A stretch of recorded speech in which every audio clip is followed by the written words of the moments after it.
mis a dón lo henne féin príomh a bhfuilscoil bhí hilkisóg in inis bunta an chláir. Is círíoch me ó thuchas ó listargáin le spóla go coghine agus tréis me iarmhan scoilíocht a bháilte scoil na mráthar sa dagan chus go chláiste bhfuil an smáil chun me BED dhéanamh. Has níos a teagas go mleá cliain san agus bhí sa scoil nasána feadh roinnt blianta mar chúntóir agus mar bhútóir agus an san de chus as san chun posta bhlacha mar phríomhide in gréascail sár séal i Limnach in 1992. An bhliain a bhuaig an chlár ar chiarí ag raibh na húil.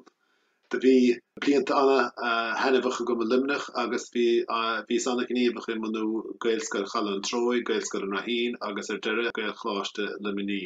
Tá anna híime gom sa bhéile dachas mar is léir agus de bhís mar uachtarán ar an agriíocht gaelscoil na Feadh Tamalainn. Tá minisim a chahirirlach ar an gcomharla ó dachas gaeltachta agus gaelscoilíochta héis a bheith tofa an son ar dúis mar ionadaí na mútóirí agus ionadaí na dismóthóirí in na dhiaig sin. Tá spéise lethe gom mar a deirm sa luachama am lán agus dhéanas mo bháisteach den nachadamh na hoscoilíochta ar an ábhar sin. Tá anna bhéim in ghaelscoil bhí hilkisóg ar an gcultúr Gaeilge agus ar a gceol, ar an sport agus ar an drámaíochtach go háirithe agus cabhraíonn sé linn is dóigh linne a chun atmosfér lán Gaelach a chruthú agus churcan cín sa ghaelscoil. Tá anna hacaíocht a gcinneó phobal na scoile agus an chlár a Gaeilge a go háirithe agus dramada eile tá ag feidhmiú trí bheith na Gaeilge sa bhaile mór.